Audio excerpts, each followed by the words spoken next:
Séparation de biens avec société d'acquis. Principe, avantages, précautions rédactionnelles. On verra des exemples, par exemple de philosophie de société d'acquis élargie ou limitée, avec des exemples de clauses.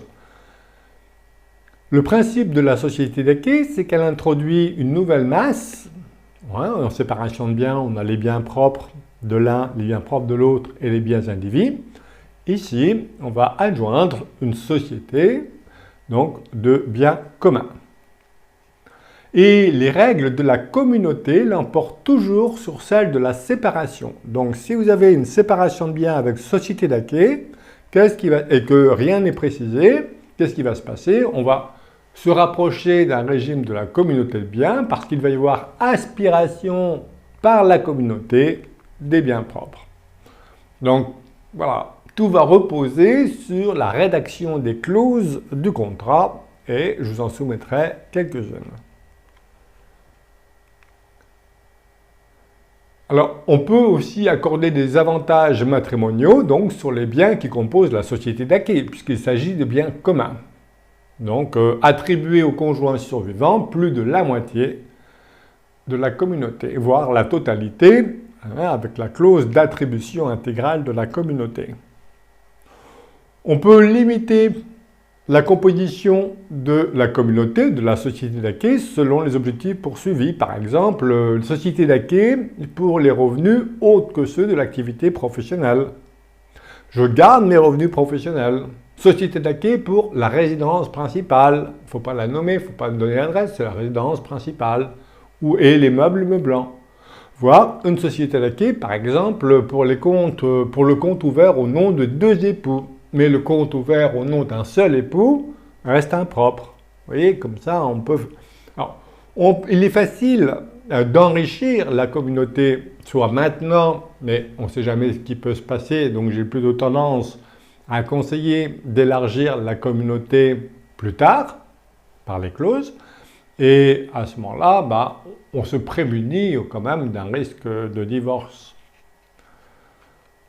Et on peut facilement enrichir la communauté, mais on ne peut plus l'appauvrir.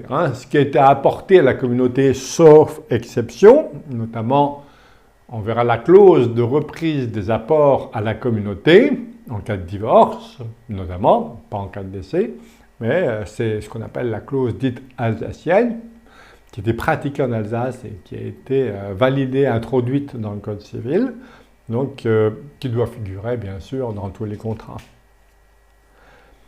Voilà. L'objet de la société d'acquis peut être limité à des biens, notamment une catégorie de biens présents et futurs. Mon château en Espagne, par exemple, que je n'ai pas encore.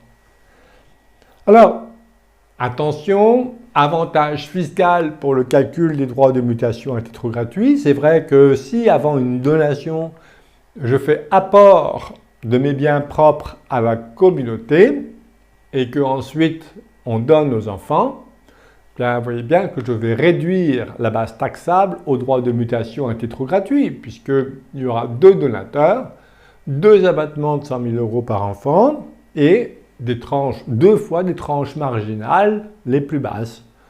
Donc, pour moi, c'est de l'abus de droit. Alors, il n'y a aucune jurisprudence qui vise cela, mais on a quand même une jurisprudence qui s'en rapproche. C'est le fait, par exemple, monsieur fait une donation à son épouse à hauteur de l'abattement 80 000 € et son épouse donne ensuite à son propre enfant d'un premier lit.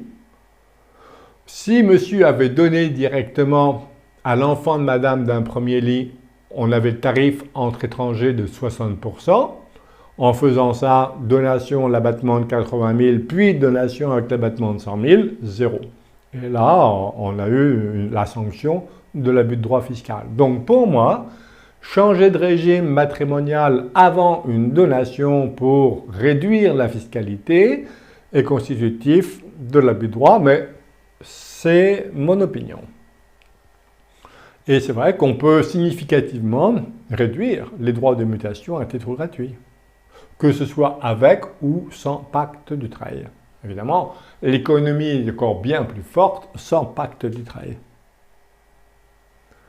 Intérêt de la société d'acquis, c'est atténuer la rigueur individualiste du régime de la séparation de biens, éviter la complexité du régime de la participation aux acquis, on y reviendra celle-là, et possibilité de modifier les règles tenant à la composition, la gestion des biens et les règles de répartition lors de la dissolution ou de la liquidation du régime. Alors, moi je propose toujours d'avoir un régime alternatif. Par exemple, en ce qui me concerne, j'ai un régime qui dit voilà ce qui se passe en cas de décès et voilà ce qui se passe en cas de divorce. Tout est possible, hein. C'est comme les statuts de société civile ou de SAS. Alors, précaution rédactionnelle, clause relative à la composition et la gestion. Par exemple, si vous voulez une philosophie d'une séparation de biens limitée ou étendue, donc on va prendre une société d'acquis élargie ou une société d'acquis spécialisée ou limitée. La société d'acquis peut concerner des biens qui ne sont pas forcément des acquis. Voilà. Les acquis, c'est les biens acquis ensemble. Préciser les propres, l'exclusion des propres, donc ce qui sera dans la communauté, préciser les communs et l'exclusion des communs et donc les propres. Quelquefois, on ne sait pas ce qu'on veut, mais on sait ce qu'on ne veut pas. Ce qu'on veut garder, en tout cas. Donc, je vous ai mis ici un état des lieux où tous les éléments auxquels il faut être attentif. Voilà, parce qu'on peut très bien accompagner le client à élaborer un contrat de mariage personnalisé. Bien. Donc, considérer le patrimoine, les flux également, et on peut ajouter des règles de preuve, notamment, qui concernent les présomptions d'acquis. On a vu que c'est à celui qui prétend être propriétaire de biens qui doit apporter la preuve de propriété, mais on peut renverser la charge de la preuve en cas de décès, mais on le conserve en cas de divorce. Bon. Oui, tout est possible. Et donc, si on renverse la charge de la preuve, ce sont les héritiers qui devront prouver que ça ne lui appartient pas. C'est plus difficile. Voici, dans le bilan patrimonial, les biens à considérer au présent et au futur, donc les actifs, mais aussi le passif et les revenus. On peut aussi prévoir la composition des propres et des communs, les modes d'acquisition, la nature des biens, les biens immobiliers, les biens situés en Espagne. La décision de passer d'un propre à la communauté ne doit pas dépendre d'un seul époux parce que ce serait contraire au principe de l'immutabilité des régimes matrimoniaux. Mais une clause qui précise notamment que les biens acquis ensemble dépendront de la communauté, que les biens acquis par un seul des acquéreurs à l'aide de ces deniers propres resteront personnels, sans qu'il y ait lieu de procéder aux formalités d'emploi et de remploi, est tout à fait valable. Donc, j'ai plutôt tendance à préconiser d'écarter notamment les formalités d'emploi et de remploi qu'on rencontre dans les régimes de communauté. Deux mots mais qu'on verra dans les régimes de communauté. Hein.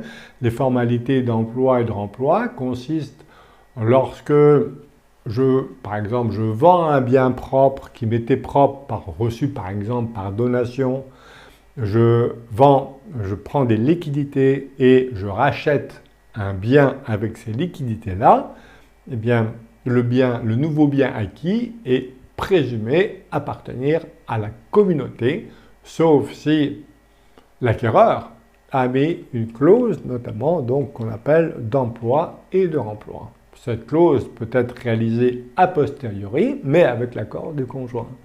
N'est-il pas trop tard? Possibilité exclure la déclaration d'emploi et de remploi, exclure la présomption de communauté, renverser la charge de la preuve, notamment. Clause de reprise des apports, fait à la société d'acquis, notamment en cas de divorce. Alors, est-ce qu'on peut faire une clause de reprise pour des situations autres que le divorce? Je ne sais pas, mais la règle est la suivante. Article 5 de la Déclaration des droits de l'homme et du citoyen, au plan civil, tout ce qui n'est pas interdit est susceptible d'être autorisé Et la deuxième règle, c'est qu'il n'y a pas de nullité sans texte. Donc, il n'y a pas de nullité. Voilà. Je creuse un peu, tiens. Exemple, donc voici des exemples que je vous laisserai consulter avec du temps. La séparation de biens avec société d'acquis élargie ou limitée, et quelques exemples de clauses, notamment à la composition de la société d'acquis et à la gestion de la société d'acquis. Donc, séparation de biens limitée avec société d'acquis élargie, séparation de biens limités, limité par exemple aux biens professionnels, et les points à considérer, c'est l'emploi et le remploi, éventuellement, la récompense et les revenus. Si c'est une société d'acquis élargie, les autres biens sont soumis aux règles du régime légal de la communauté, donc élargi. Point envisagé, l'emploi et le remploi, le montant, le calcul des récompenses, les règles de gestion, présomption de communauté, avantages matrimoniaux. Et alors, pour aider le client à savoir, parce que c'est long, hein. Et donc on peut lui donner, écoutez, quelquefois on sait ce qu'on ne veut pas, mais on sait ce qu'on veut. Donc, qu'est-ce que vous voulez garder absolument propre? On en déduit ce qui devrait faire partie de la communauté, et inversement, ce que l'on veut absolument mettre dans la communauté, et donc ce qu'on va garder propre, en espérant que les tableaux concordent.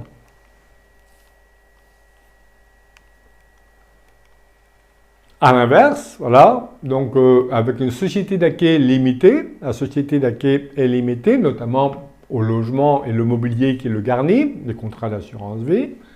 Donc voici les points à envisager. Notamment, il y a intérêt peut-être à exclure le calcul des récompenses et introduire des avantages matrimoniaux, on va voir, avec une séparation de biens élargie. Alors là, à l'inverse de l'autre, on décide d'abord ce que l'on veut mettre en communauté, on en déduit ce qui va être propre, et en même temps, ce qu'on veut exclure des propres, et donc ce qui sera commun. C'est très souple. Et je vous ai mis ici des exemples de clauses, notamment ici avec la composition de la société d'acquis, avec un renvoi au régime légal de la communauté. Donc, bon, là, j'ai rien à dire, hein. C'est-à-dire que ça y est, j'ai introduit une société d'acquis, et le fonctionnement va être le suivant.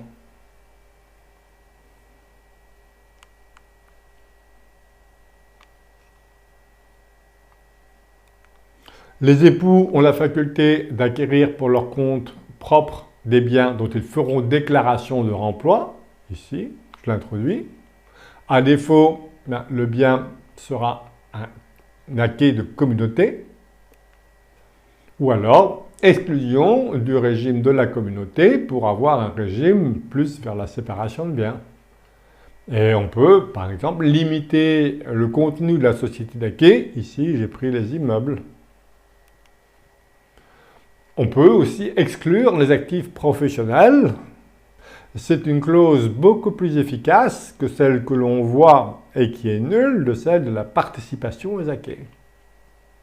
J'y reviendrai. Extension du régime légal de la communauté, donc actif de la société d'acquis. Les revenus également à considérer, donc le sort des revenus propres. Je trouve, à titre personnel, que l'une des difficultés de la régime de communauté, c'est que tous les fruits non économisés de biens propres, en régime de communauté, tombent dans la communauté. Là, il y a la possibilité de garder, par exemple, les revenus professionnels. Logement de famille et les biens les garnissants, on peut le faire tomber dans la société d'acquis également. Voici la clause d'apport de l'habitation principale et le mobilier. Une insertion d'une clause de reprise des apports en cas de dissolution du régime autrement que par l'effet du décès de l'un des époux. Je vous disais que c'est applicable en cas de divorce, mais est-ce que c'est applicable? C'est pas applicable en cas de décès, a priori, mais est-ce que c'est applicable dans d'autres situations? Les comptes bancaires, par exemple, on peut écrire que les comptes bancaires ouverts au nom d'un seul lui appartiennent, mais les comptes bancaires ouverts au nom des deux font partie de la communauté. Donc c'est facile d'alimenter la communauté au fur et à mesure de la vie, pas l'inverse. Et les clauses relatives à l'emploi, le remploi, soit on maintient la clause de remploi, le remploi, soit on l'écarte. Et on peut renverser à la charge de la preuve. Et il y a aussi des clauses relatives à la liquidation et au partage de la société laquée, par exemple. Et on peut notamment exclure ou reprendre aussi les biens de nature professionnelle. Dérogation aux règles de la récompense. Alors, on peut toujours écarter les récompenses. Le calcul, le mode de récompense, en deux mots, les récompenses, les créances, mais ici, comme il s'agit des transferts vers la communauté, il s'agit de récompenses avec les difficultés du mode de calcul. Et c'est le pouvoir souverain du juge d'estimer s'il s'agit, par exemple, d'une dépense utile ou d'une dépense nécessaire. Et le mode de calcul diffère totalement entre les deux décisions du juge.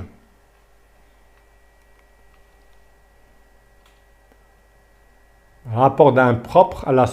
Le fait d'écarter les récompenses constitue un avantage matrimonial.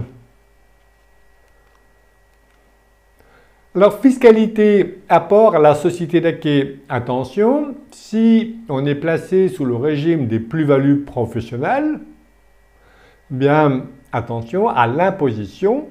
Il y a imposition des plus-values professionnelles. S'il s'agit du patrimoine dit privé, donc une société, à ce moment-là, le transfert n'est pas considéré ici comme une cession et donc il n'y a pas d'imposition de la plus-value. Ça fait toute la différence. Donc voilà les textes. Quand je suis sous le régime des BIC, BNC, BA, bénéfices agricoles, imposition aux plus-values.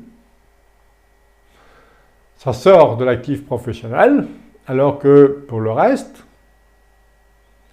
les plus-values dites privées, je cède des parts de sociétés civiles, de SARL, de SAS, tout ça, je ne suis pas sous le régime des plus-values professionnelles, mais à ce moment-là, le changement de régime matrimonial est aujourd'hui fait sans fiscalité. On transfère des patrimoines sans aucune fiscalité. Donc, compte tenu de ma clientèle dont l'objectif est plutôt la transmission que la protection du conjoint parce qu'il y a suffisamment, puis je rappelle qu'il y a bien mieux que le contrat de mariage pour protéger son conjoint, je dis souvent, le contrat de mariage c'est une philosophie de vie, tout simplement.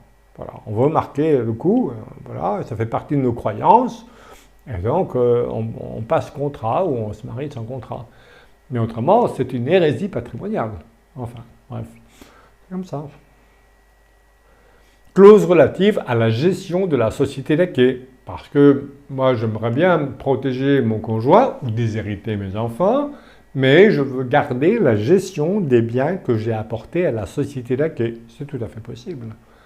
Il suffit de l'écrire. Dérogation au principe de la cogestion, par exemple. Donc voici les règles de gestion concurrente, où je veux avoir l'autonomie du pouvoir de gestion sur des biens particuliers. Tout à fait possible. Je vous ai mis des exemples de clauses. Clause d'administration conjointe. Et voilà.